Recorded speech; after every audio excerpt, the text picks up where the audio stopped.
누가복음 2장 8절에서 20절의 말씀입니다.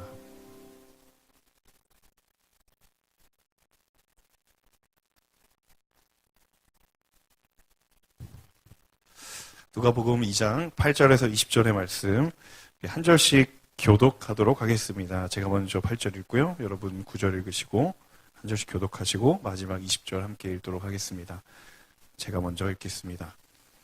한편 목자들은 바로 그 지역 들판에서 살며 밤에 양떼를 지키고 있었습니다.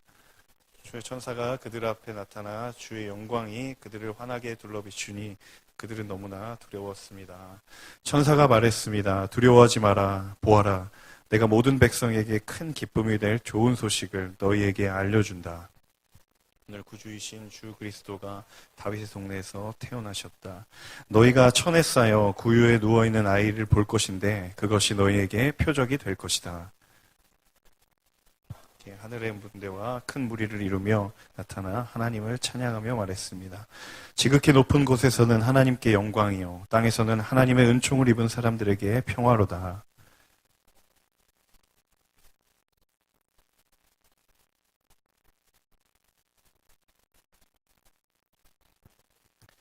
그래서 그들은 서둘러 가서 마리아와 요셉과 아기를 찾아냈습니다. 과연 아기는 구유에 누워 있었습니다. 그 말을 들은 모든 사람들은 목자들이 한 말에 놀랐습니다.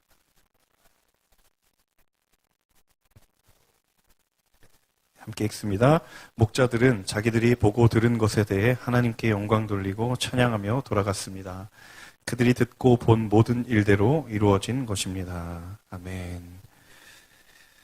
네, 크리스마스가 되면 우리가 어디인가에 굳이 가지 않아도 우리의 삶이 크리스마스가 다가왔다는 것을 알 수 있습니다.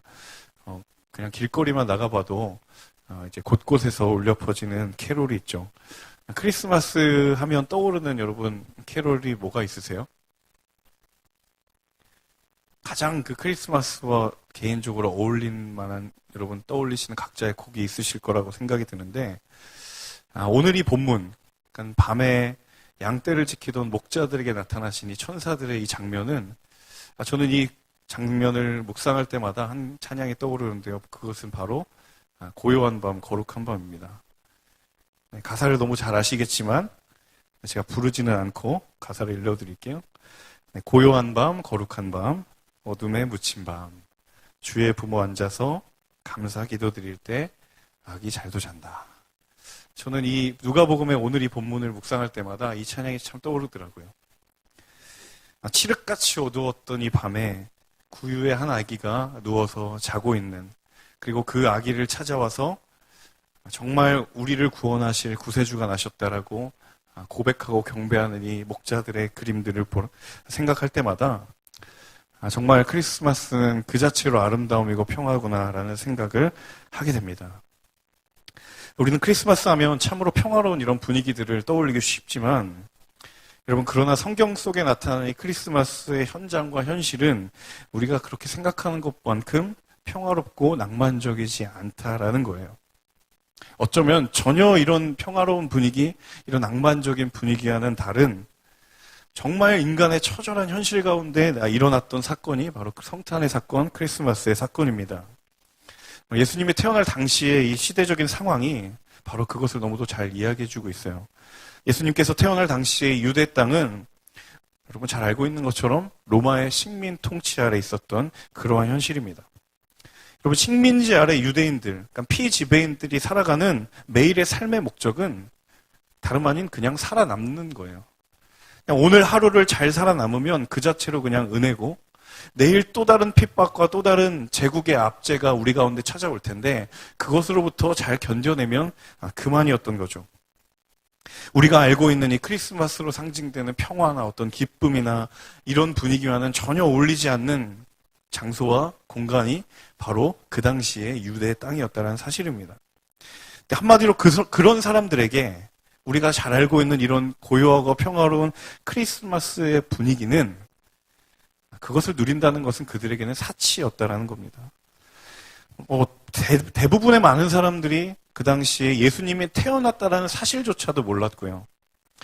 그리고 그 사실을 알았다가 하더라도 정말로 우리 백성들을 구원할 자가 태어났다면 과연 그런 분이 구유에 태어나는 게 말이 되는가? 라는 그런 분위기였다라는 사실이죠. 우리가 생각하는 것과는 너무도 상반된 이 처절한 삶의 현실 가운데 그분이 오셨다라는 것. 아기 예수, 우리의 구원자 되신 그 예수 그리스도가 오셨다라는 것에 대해서 성경은 과연 무엇을 말하고자 하는 것일까? 우리가 그 이야기를 함께 나누기를 원합니다. 우리 8절과 9절의 말씀을 다시 한번 읽어보도록 하겠습니다. 8절과 9절의 말씀 함께 읽겠습니다. 시작. 한편 목자들은 바로 그 지역 들판에서 살며 밤에 양떼를 지키고 있었습니다. 주의 천사가 그들 앞에 나타나 주의 영광이 그들을 환하게 둘러 비추니 그들은 너무나 두려웠습니다. 오늘 우리가 읽은 이 누가복음의 본문에 따르면요, 이 아기 예수의 탄생의 소식을 가장 먼저 들었던 사람이 누구냐? 바로 오늘 이 본문에 등장하는 목자들이었습니다. 근데 이 목자들이 어떤 사람이었는가 하는 물음이 오래전부터 신학적으로 제기됐습니다. 과연 이 목자들은 누구인가? 이름도 나와 있지 않고 그 목자들의 배경과 신분과 어떠한 정보도 없는데 과연 이들은 누구였는가? 그럼 그런 궁금증 가져본 적 없으세요? 그래도 구원자이신 아기 예수님을 처음으로 만난 사람인데 목자들에 대한 만났던 그 사람들에 대한 정보가 없어요. 성경은 아무런 이야기를 하고 있지 않습니다. 그러다 보니까 인간의 연구가, 신학적인 연구들이 이 목자들이 누구인지를 찾아보려고 많은 그러한 연구들을 했죠. 여러분 잘 알고 있는 것처럼 이스라엘 민족들은 옛날 아브라함 때부터, 그들의 조상이었던 아브라함 때부터 목축을 해왔던 민족입니다. 그러니까 소를 키우고 양을 키우고 그리고 늘 터전들을 옮겨 다니면서 유목민 생활을 했던 사람들이 바로 이스라엘 백성들입니다. 그런데 그 삶에 아주 결정적인 변화가 찾아오죠. 그 변화는 바로 하나님께서 모세를 통해 그들을 출애굽시킵니다. 그래서 그 하나님께서 약속한 가나안 땅으로 나아가게 만들죠. 결국 많은 우여곡절 끝에 그들이 가나안 땅에 정착하게 되면서 그들이 원래 가지고 있었던 이 유목민의 삶의 방식이 어떻게 변하냐면 이제 한 자리에 정착하며 농사를 짓는 문화로 바뀌게 됩니다. 그래서 원래 이스라엘의 사회의 주류는 바로 그 양을 치는 사람들, 목축을 하는 사람들, 그런 사람들이 이스라엘의 주류 사회를 이루고 있었던 목자들이었죠. 그런데 이제 더 이상 삶의 터전을 옮겨 다니지 않아도 되는 농경 사회로 이 이스라엘 사회가 변화되면서 주류였던 목축업자들이 순식간에 비주류가 됩니다. 대신 농사를 짓는 사람들이 사회의 주류가 되기 시작했죠. 그의 영향을 받아 이 주류였던 목자들이 점점 주류 사회에서 비주류로, 그리고 더 심지어는 방황하고 떠도는 삶을 살아가기 시작한 것이죠. 예수님 시대에 오면 여러분 이 현실이 더 심각해집니다. 예수님 시대의 유대 지역에서 이 목자라는 직업은요, 되게 천박한 직업이고 범죄의 가능성이 매우 높은 직업이었어요. 이 목자는 사람들의 인식에 남의 농경지에 몰래 들어가서 양을 치는 사람들로 인식이 되었어요. 한마디로 강도였던 거죠. 과거에는 대접받고 주류였던 그 목자들이 이제는 예수님 시대에 이르러서는 완전히 멸시받고 천대받는 그러한 사람들이 바로 목자가 되었다는 거죠. 그래서 심지어는 그 당시에 어떤 사람이 직업이 목자였다가 다른 직업으로 바꾸게 되면 그 사람한테 어떤 얘기를 했냐면 너 이제 회개했구나 라는 그러한 말들이 오갈 정도로 그만큼 목자는 천박한 직업이었다는 사실이죠. 여러분 한때 사회의 주류였다가 비주류로 밀려나게 된 이 목자들의 박탈감과 절망감이 어떠했을까? 여러분 한때 잘 나가던 연예인이 갑자기 순식간에 자살을 하거나 비극적인 소식을 가끔 들려오잖아요. 자신들의 삶이 스포트라이트를 받았고 자신의 삶이 누구보다 값지고 훌륭한 인생이라고 존중받았던 그 자리에서 순식간에 밀려난 그들의 박탈감과 절망감이 어떠했을까? 심지어 그들이 그렇게 된 것이 내가 부족하거나 어떤 내가 무언가를 잘못해서 경험하게 된 현실이 아니라 철저하게 나의 능력 바깥에 있는 상황들 때문에 내가 그렇게 규정되고 정의된 것이라면 이것은 정말 괴로운 일이죠.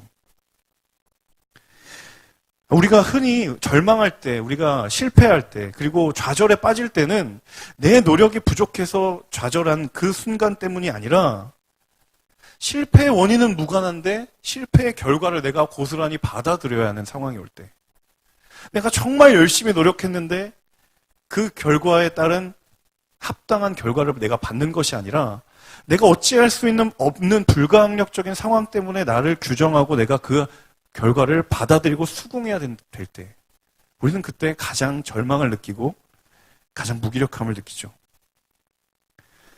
하지만 여러분, 우리의 마음 가운데 새겨야 할 분명한 한 가지 사실이 있습니다. 이 목자들에게 찾아온 가장 분명한 소식은 무엇이냐면 바로 현실의 어두움이 깊어질수록 하나님의 일하심은 더욱 선명해진다는 것입니다. 목자들을 찾아온, 천사들이 목자들을 찾아왔던 이 때가 언제입니까? 여러분, 칠흑같이 어두운 밤이었어요.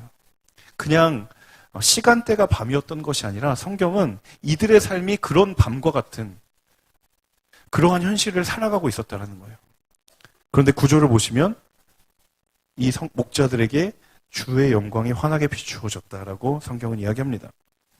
자신들의 현실에서 소망과 혹은 기대가 눈꽃만큼도 찾아볼 수 없는데 마치 자신들의 현실을 대변해 주는 것 같은 그 칠흑 같은 어두운 밤에 하나님의 영광이 비춘다는 거예요. 그리고 그 자신들의 삶의 어두움을 하나님의 영광의 빛이 몰아내겠다는 거예요. 이것이 철저하게 비주류로 점철되어 있는 이 절망 가운데 살아왔던 목자들에게 임한 기쁜 소식이었다는 사실입니다. 사랑하는 여러분, 하나님이 우리의 삶에 찾아오셔야 인생의 어두움이 물러가는 줄로 믿습니다. 하나님이 우리의 삶 가운데 빛으로 임하실 때 우리가 그토록 끊어내고 싶은 어두움의 절망의 시간들이 물러나게 되는 줄로 믿습니다. 그들이 오랜 시간 동안 성경을 통하여서 예언되었던 메시아를 기다렸던 마음, 비록 내 삶이 절망과 좌절 그 자체이지만 그분이 오실 것이다라고 하는 예언의 말씀이 반드시 언젠가는 이루어질 것이다라는 그 믿음, 목자들이 그 믿음과 그 신뢰로 예수를 기다렸다는 사실이죠. 여러분, 우리 안에 이 하나님의 말씀을 향한 변함없는 신뢰가 있습니까?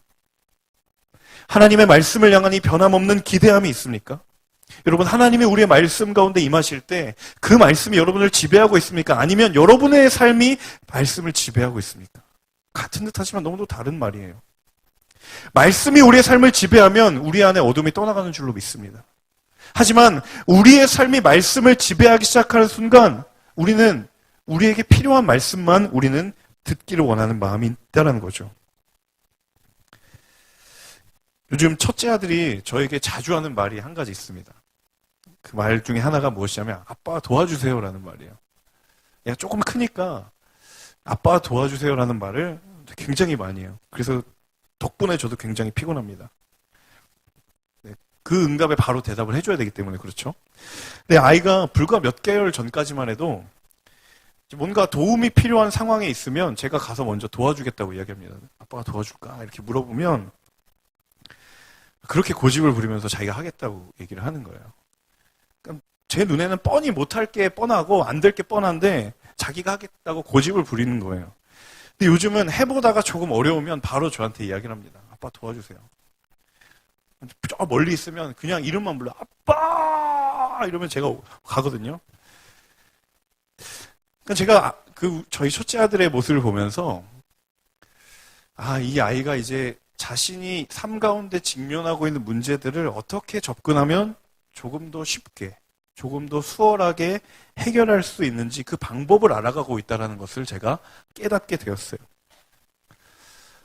여러분, 하나님의 말씀이 우리의 삶을 지배한다는 건 이와 같습니다. 그렇게 복잡한 의미가 아니에요. 절망하고 좌절하는 순간에서 정말 여러분은 온전히 하나님께 우리 아들이 저에게 도움을 구하는 것처럼 정말 그렇게 하나님의 도우심을 구하는 그러한 믿음의 고백이 있습니까?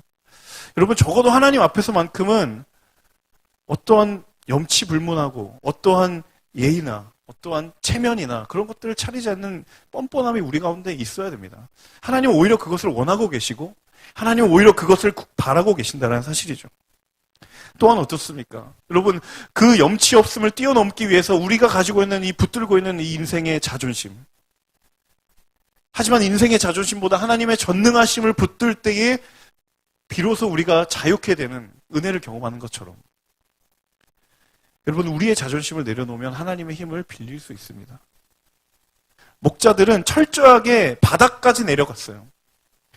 자신들의 조상들이 한때 주류였고 정말 잘 나가는 그러한 직업군이었는데 이제는 그 과거의 영광이라는 걸 찾아볼 수 없어요. 만약 목자들이 그러한 자존심만 가지고 그 알량한 자존심을 가지고 예수님 앞에 자신의 자존심을 세웠다면 그들의 삶에 비추시는 주의 영광의 빛은 그들은 아무리 밝게 비춰주시는 빛이라 하더라도 그들은 경험할 수 없었고 누릴 수 없었다는 것입니다. 사랑하는 여러분, 하나님의 말씀은 우리를 통해 반드시 이루어질 줄로 믿습니다. 그 믿음과 그 소망으로 이번 성탄을 기다리며 그리고 그렇게 우리의 믿음을 드리며 지나가시는 저와 여러분이 되실 수 있기를 주님의 이름으로 간절히 소망합니다.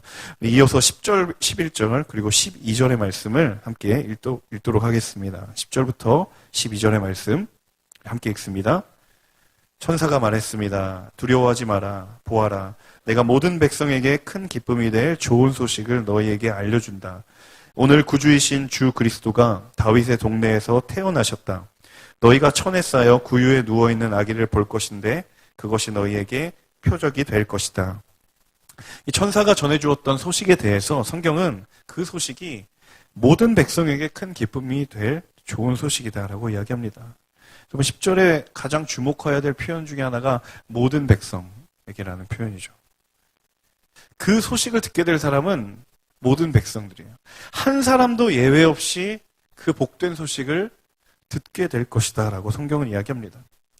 앞서도 제가 말씀드렸지만 철저하게 유대 사회 속에서 소외되고 비주류의 삶을 살았던 목자들, 사회의 비주류 가운데도 정말 비주류였던 그들에게 모든 차별이 없다라는 그 말은 그들에게 너무도 부자연스럽고 받아들이기 부끄러운 그러한 말일 수밖에 없었어요.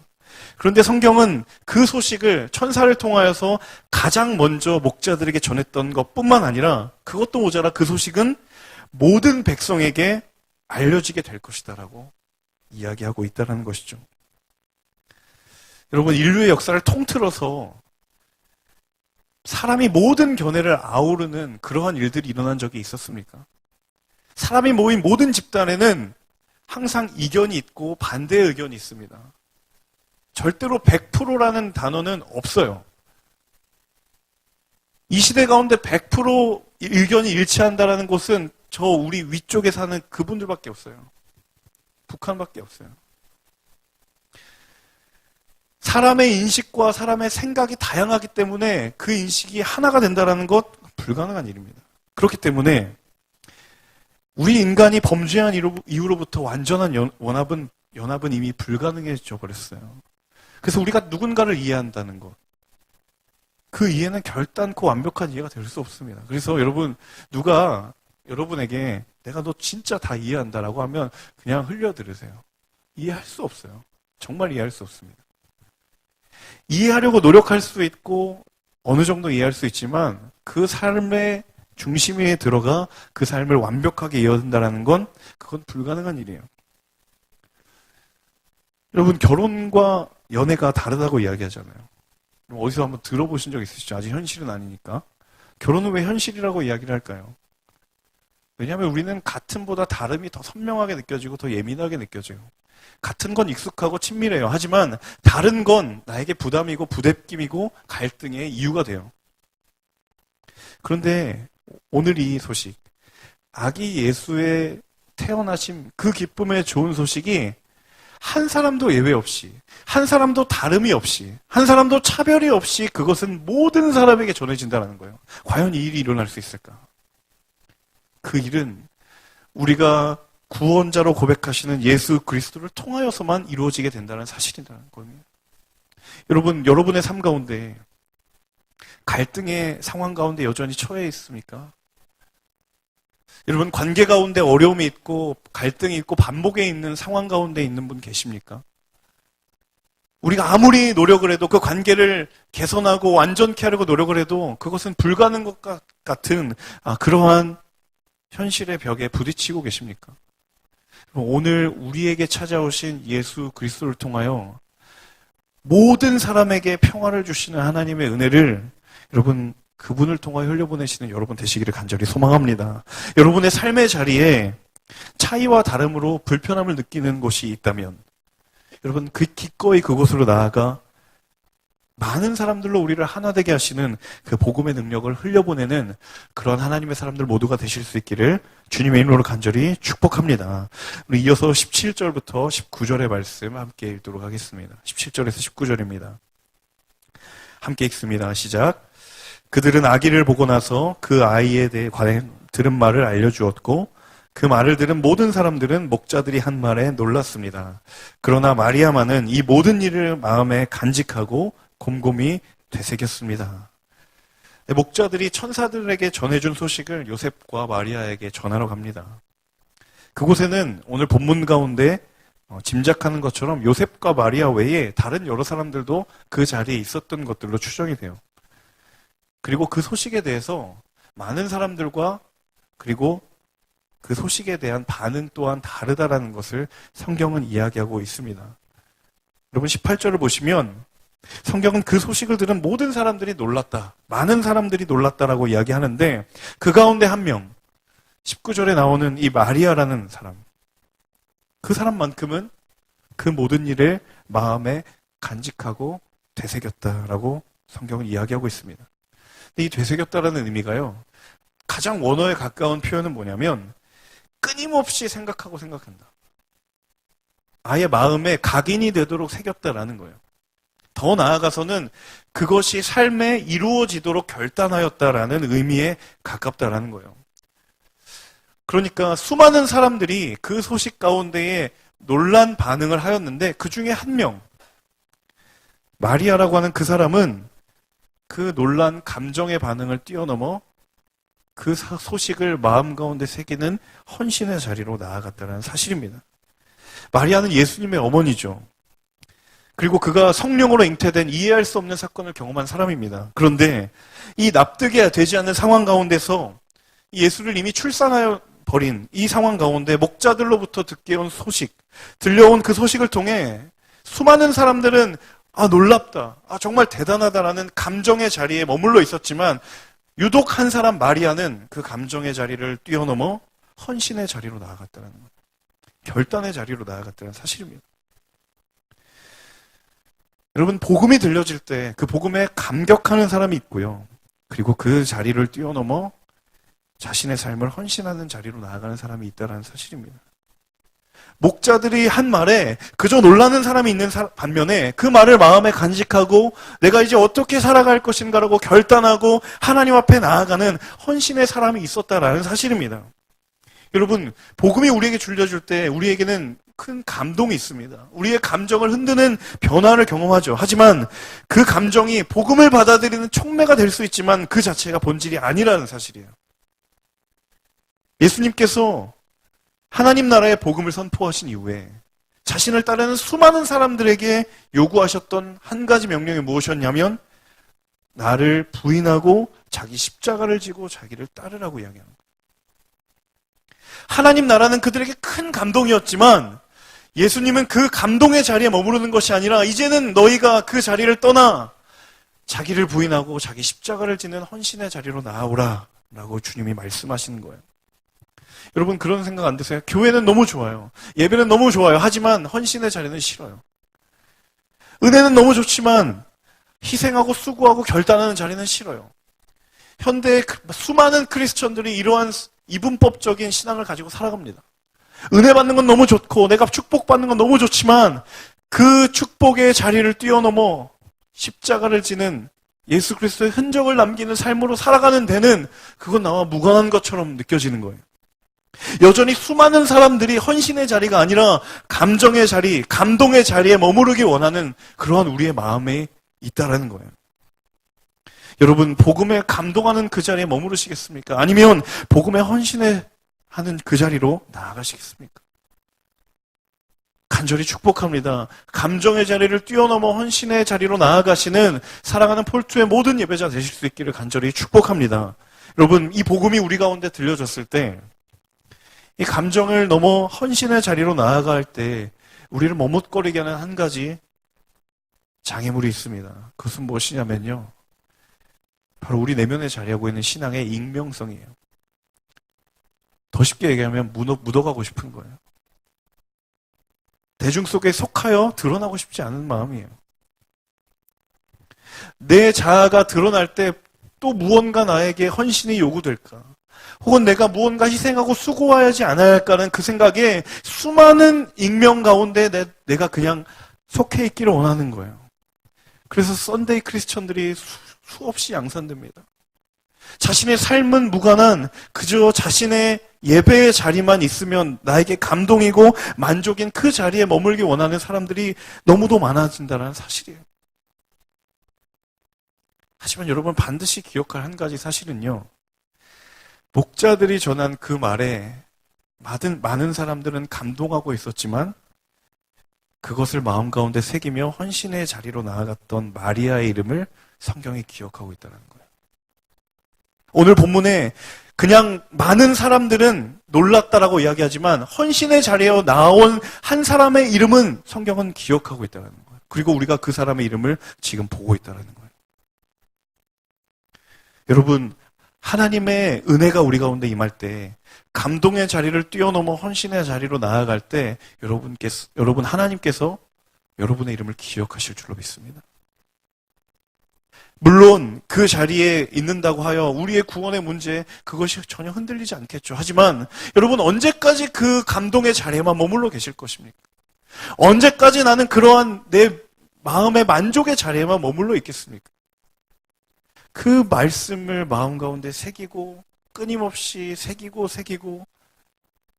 이제 그들의 삶을 하나님 앞에 드리기로 결단했던 이 마리아의 고백, 이 마리아의 결단, 우리 모두에게 있는 은혜가 있을 줄로 믿습니다. 사랑하는 여러분, 우리 또한 목자들이 들었던 이 복된 소식에 기뻐하는 크리스마스를 우리가 기다리고 있습니다. 여러분 분명히 아셔야 될 한 가지 사실은요, 우리는 크리스마스를 기다리는 것이 아니라 크리스마스를 통해 우리에게 구원자로 오시는 예수를 기다리는 사람들이라는 사람. 크리스마스를 기다리는 사람이 너무도 많다라는 거예요. 그 크리스마스의 주인공이신 예수를 기다리는 것이 아니라 크리스마스가 주는 우리에게 감동과 기쁨과 설렘을 우리는 기다리고 있지, 우리에게 생명 되시는 예수를 기다리는 사람들은 너무도 없다라는 거예요. 수많은 사람들이 그 소식을 듣고 놀라워했지만 거기에 헌신을 했던 사람은 딱 한 사람밖에 없었다는 사실입니다. 예수를 기다리는 이들에게 오늘 하나님께서 말씀하십니다. 우리의 깊은 어두운 절망의 밤, 그 밤의 자리에 비추시는 주의 구원의 빛, 한 사람도 제외되지 않고 구원의 복음을 전하시길 원하시는 주님의 마음, 그리고 그 소식을 앞에 우리의 감정의 자리를 뛰어넘어 여러분이 구체적인 삶의 헌신의 자리로 나아가기를 원하시는 주님의 마음, 오늘 그 자리로 나아가실 때에 정말 생명 되신 구원의 은혜가 우리의 삶 가운데에 감격이 되고 헌신이 되고 은혜가 되는 놀라운 하나님의 축복을 우리가 경험하게 될 줄로 믿습니다. 여러분, 이번 성탄이 이 은혜와 결단으로 충만케 될 수 있는 이번 성탄절 되실 수 있기를 주님의 이름으로 간절히 축원합니다. 우리 함께 말씀을 붙들며 우리에게 어두운 현실을 비추어 주시는 그 빛 되신 주님, 우리가 그 주님의 이름을 높여드리며 이제 우리가 하나님 그 은혜를 들은 자, 복음을 들은 자답게 내 삶을 들여 살아가겠습니다 라고 결단하는 이 시간이 될 수 있도록 우리 함께 찬양 후에 기도하며 나아가